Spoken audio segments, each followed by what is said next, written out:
Hi friends, ఈరోజు వీడియోలో మన దగ్గర ఉన్న 2 క్రోమ్ బుక్స్ ఒకటి, అలాగే ఒకటి ల్యాప్టాప్ ఒకటి అవుతుంది. రెండిటిని మనం ఒకసారి పవర్ బటన్ ఆన్ చేసి ఏది స్పీడ్‌గా బూట్ అవుతుందో మీకు చెక్ చేసి చూపిస్తాను. సో, ఇది వచ్చేసి మనకు విండోస్ హెచ్‌పీకి సంబంధించిన క్రోమ్ బుక్ అండి. సో, దీన్ని నేను విండోస్ 11 ఆపరేటింగ్ సిస్టమ్ అయితే అప్డేట్ అయితే చేశాను. దాని యొక్క వీడియో కావాలనుకుంటే మీకు డిస్క్రిప్షన్‌లో కానీ, కార్డ్స్‌లో కానీ ప్రొవైడ్ చేస్తాను. మీరు కూడా క్రోమ్ ఓఎస్ నుంచి విండోస్ ఓఎస్‌కి అయితే అప్డేట్ అయితే అవ్వచ్చు. దీని యొక్క ఇంటర్నల్ స్టోరేజ్ వచ్చేసి 16 జీబీ స్టోరేజ్ అండి. ర్యామ్ వచ్చేసి 4 జీబీ.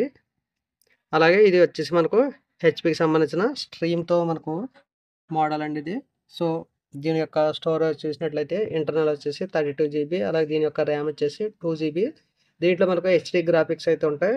సో, దీంట్లో మనకు హెచ్‌డీ 600కి సంబంధించిన గ్రాఫిక్స్ అయితే ఉన్నాయి.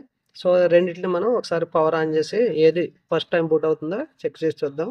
సో, వీటి యొక్క పవర్ బటన్స్ అనేవి 2 కూడా ఈ విధంగా ఉన్నాయి. సో, ఇక్కడ ఒక పవర్ బటన్ ఉంది దీనిది. అలాగే దీని పవర్ బటన్ వచ్చేసి ఇక్కడ ఉంది. సో, రెండిటిని కూడా మనం ఒకేసారి ప్రెస్ చేసి దీన్ని ఆన్ చేసి చూద్దామండి. సో, 2 కూడా మనకు బూటింగ్ అనేది స్టార్ట్ అయింది.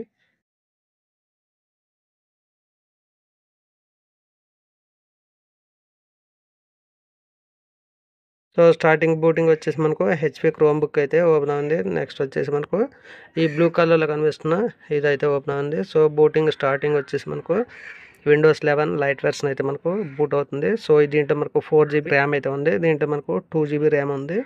దీంట్లో స్టోరేజ్ వచ్చేసి 16 జీబీ స్టోరేజ్. దీంట్లో వచ్చేసి 32 జీబీ.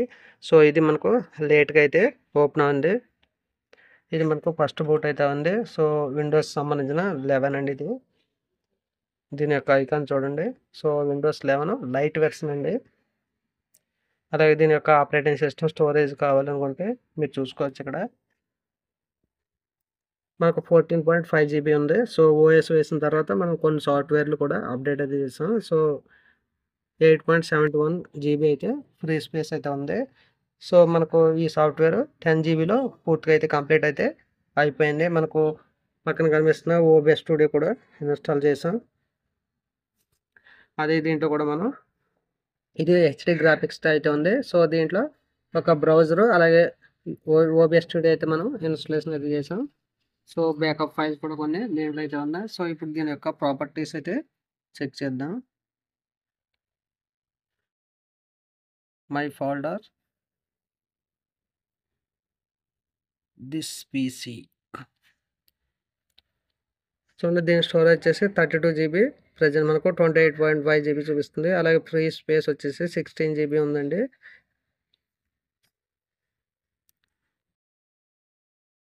దీని యొక్క డీటెయిల్స్ ఫుల్‌గా కావాలనుకుంటే దీని యొక్క ప్రాపర్టీస్‌పై క్లిక్ చేయండి. సో, యూజ్ స్పేస్ వచ్చేసి 12 జీబీ అయితే ఉంది. అలాగే ఫ్రీ స్పేస్ వచ్చేసి 16 జీబీ ఉంది. దీని యొక్క ప్రాపర్టీ కూడా మీకు చూపిస్తున్నాను. డ్రైవ్ సెలెక్ట్ చేసుకోండి. రైట్ క్లిక్ చేయండి. ప్రాపర్టీస్‌పై క్లిక్ చేయండి. ఇక్కడ మనకు యూజర్ స్పేస్ వచ్చేసి 5.84 జీబీ ఉంది. సో, మనం 6 జీబీలో మనం ఓఎస్ అయితే కంప్లీట్ చేసాం. ఫ్రీ స్పేస్ 8.71 అయితే ఉంది. అలాగే దీంట్లో వచ్చేసి యూజర్ స్పేస్ 12 అండి. ఫ్రీ స్పేస్ వచ్చేసి 16 జీబీ ఉంది.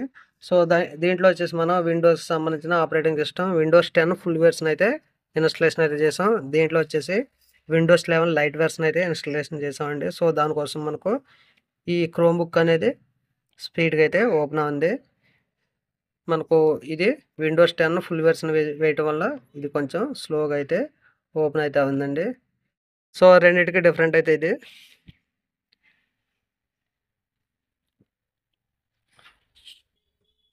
వీటి యొక్క ట్యుటోరియల్ వీడియోస్ అయితే నేను ఆల్రెడీ ఒక 30 వీడియోస్ అయితే అప్లోడ్ అయితే చేశాను. ఒకవేళ క్రోమ్ ఓఎస్ ఏ విధంగా రిప్లేస్ చేసుకోవాలో మీకు వీడియోస్ కావాలనుకుంటే సైన్స్ ఛానల్ అయితే ఉంటాయి. వాటి యొక్క లింక్స్ అయితే ప్రొవైడ్ చేస్తాను. అక్కడ కూడా మీరు ఈ క్రోమ్ బుక్ యొక్క సెట్టింగ్స్ అన్నీ కూడా చేంజ్ అయితే చేసుకోవచ్చండి. దీంట్లో మనకు పోర్ట్స్ అనేవి ఈ విధంగా ఉంటాయి. దీంట్లో ఒక మెమరీ కార్డు స్లాట్ పెట్టుకోవడానికి స్పేస్ అయితే ఉంది. అలాగే 3.5 జాక్ సంబంధించిన పోర్టు, అలాగే యూఎస్బీ పోర్టు, అలాగే ఛార్జింగ్ పోర్టు. ఇటు సైడ్ వచ్చేసి మనకు ఛార్జింగ్ పోర్ట్ అయితే ఇవ్వడం అనేది జరిగింది. అలాగే యూఎస్బీ పోర్ట్ అయితే ఇవ్వడం అయితే జరిగింది. సో, దీంట్లో మనకు హెచ్‌డీఎంఐకి సంబంధించిన అవుట్‌పుట్ పోర్ట్ అయితే లేదండి.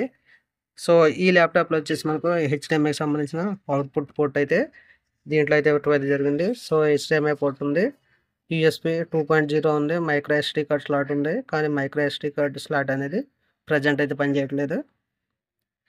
అలాగే ఇక్కడ వచ్చేసి మనకు పవర్ ఛార్జింగ్ కనెక్ట్ చేయడం వరకు ఒక పవర్ జాక్ అయితే ఉంది, ఒక ఎల్ఈడి ఇండికేటర్ ఉంది.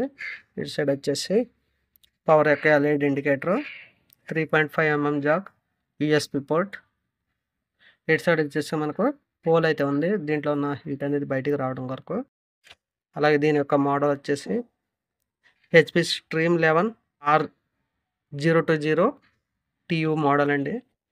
అలాగే మన దగ్గర ఉన్న హెచ్పి క్రోమ్ బుక్ చూసారు కదా, మనకు క్రోమ్ లోగా ఉంది. సో ఇది క్రోమ్ ఓఎస్తో వస్తుంది. దీని యొక్క మోడల్ వచ్చేసి హెచ్పి క్రోమ్ బుక్ 11G7EE అండి. ఒకవేళ దీని యొక్క డీటెయిల్స్ కావాలనుకుంటే ఇక్కడ చూసుకోవచ్చు. ప్రజెంట్ నేను రెండిట్లో కూడా లైవ్ స్ట్రీమింగ్ సాఫ్ట్వేర్స్ అయితే ఇన్స్టాలేషన్ అయితే చేశాను. సో ఆల్రెడీ నేను ఈ క్రోమ్ బుక్ని అయితే ఒక 6 మంత్స్ నుంచి అయితే యూజ్ అయితే చేస్తున్నాను. దీని బ్యాటరీ బ్యాకప్ వచ్చేసి మనకు 8 to 10 అవర్స్ అయితే వస్తుందండి లైవ్ స్ట్రీమింగ్ చేసే టైంలో. దీని 2 days 1 day అయితే ఉంది. దీని అయితే ఇంకా టెస్ట్ అయితే చేయలేదు. ఈరోజు అయితే టెస్ట్ చేసి దీని యొక్క బ్యాటరీ బ్యాకప్ వీటి యొక్క డీటెయిల్స్ అయితే కంప్లీట్గా అయితే మీకు రివ్యూ అయితే ఇస్తాను. ఓకే ఫ్రెండ్స్, మీకు ఈ వీడియో నచ్చితే లైక్ చేయండి, అలాగే షేర్ చేయండి. మరిన్ని ఇంట్రెస్టింగ్ వీడియోస్ కోసం ఛానల్ని ఫాలో అవుతూ ఉండండి. రాబోయే వీడియోస్లో కలుద్దాం. Thank you, bye.